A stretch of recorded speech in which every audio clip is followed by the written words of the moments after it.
Greetings everyone, and welcome back to our Standing Watch program. Why do we have so much evil in the world?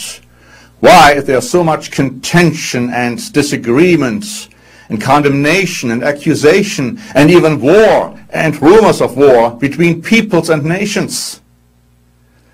Why is it seemingly so difficult to live in peace and in tranquility with our neighbor, with our friend, with our parents, with our children? Did God create evil? Now, those who may not believe in God claim that man is the end product of the evolutionary process coming out of animals and wild beasts. And so they talk about the survival of the fittest idea, saying that man, as the highest evolutionary product of this chain, is just a wild beast. And he was able to survive because he developed this attitude of hatred and of war. But this is not what the Bible says, my friends. The Bible says that God created man. But did God create man in this evil and hateful state in which we see him so many times today? Where does evil come from?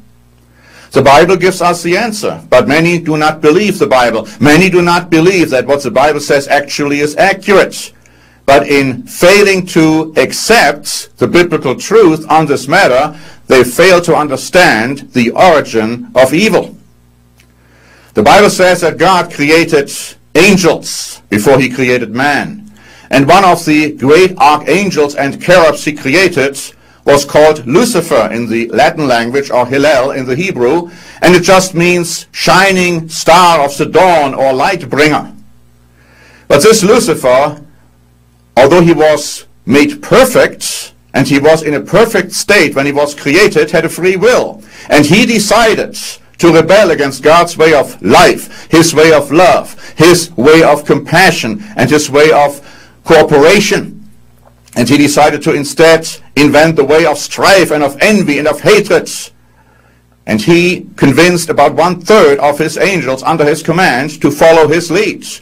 And they are called today demons. And Lucifer is known today as Satan, the devil, the prince of the power of this evil world. Now, many people don't believe in Satan. Many people don't believe in demons. Many people don't think that they have anything to do with the fact that man cannot live in peace and harmony with his fellow man. Because they cannot see Satan. They cannot see demons. They are invisible to the human eye. And because they cannot see them, they don't believe they exist. But they are very real. Jesus Christ tells us that they are very real. God the Father tells us they are very real. And we are here to overcome Satan and his demons. Jesus Christ had to overcome Satan. Remember, he was in the wilderness, in the desert for 40 days and for 40 nights, fasting, and then Satan came to him to tempt him. And Christ overcame him.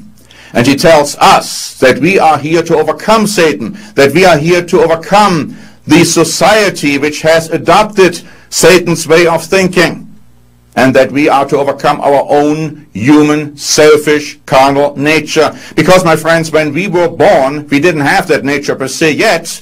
We had, if you please, a neutral nature, but we had the ability to decide. We could choose. And Satan was right there, and he inflicted into us through his moods and through his broadcasts, if you please, his way of thinking.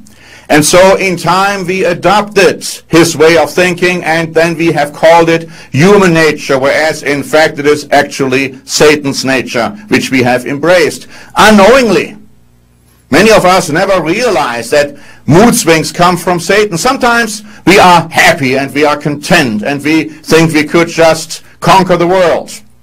And then suddenly the next moment we are totally, terribly depressed, and we become hateful and angry when we hear that somebody does something which we think he shouldn't have done. And rather than going the way of God, rather than trying to reconcile with the one who might have offended us, or if we know that we have offended someone, to go to that person and speak to him or her alone, we are there to pay back, and we want to tell the whole world what a wicked and rotten individual this other guy or person might be. And we are following thereby Satan's influence. Satan is called the God of this world. Satan is the prince of the power of the air. He rules through the air like airwaves.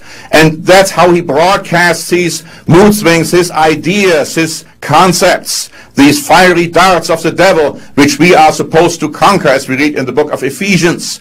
Satan is called the destroyer.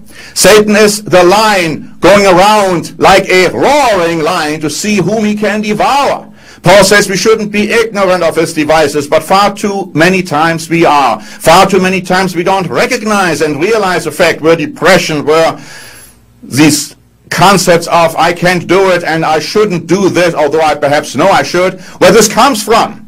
It's coming from Satan the devil. We need to understand Satan is called the accuser of the brethren. He is called the one who is there to destroy us, and we are to conquer him. We have never to give in to him, because God says no temptation will overtake us which is too difficult for us to bear. But we have to come to God. We have to be humble, and we have to accept his lead. Then we can, and then we will conquer and be victorious towards Satan. But of course, if we don't even believe he is there, or if we are ignorant of his devices, we cannot conquer him. We cannot do what God tells us to do, and then we don't want to. My friends, it is so important that we understand that all the evil in the world comes by Satan and through his devices which he has instilled in us. And we are here to overcome these influences. Now, we individually may not be able to change the world, but we can change our own lives and our own sphere of influence. We can work on ourselves, and we can relate to others with whom we come in contact how we should and can live. Living God's way of love and of mercy and of reconciliation and of happiness. My friends, you need to know more about Satan the devil. You need to know more about the spirit world. You need to know more about God and holy and righteous angels and what position and what function they have. In order to help you, we have prepared this booklet. It's talking about angels, demons, and the spirit worlds. You need this booklet. We have researched the topic for more than 30 years, and then we have reduced it to writing. There is not a booklet like it out there. You cannot afford not to have it and not to read it. So please do yourself a favor and either ask for a hard copy of this booklet on angels and demons and the spirit world, or go to our website and read it there, because it is posted online. Thank you very much for watching, and remember, Satan is out there to get you. Don't let it happen to you. Thanks again. This is Norbert Lenk for the Standing Watch program.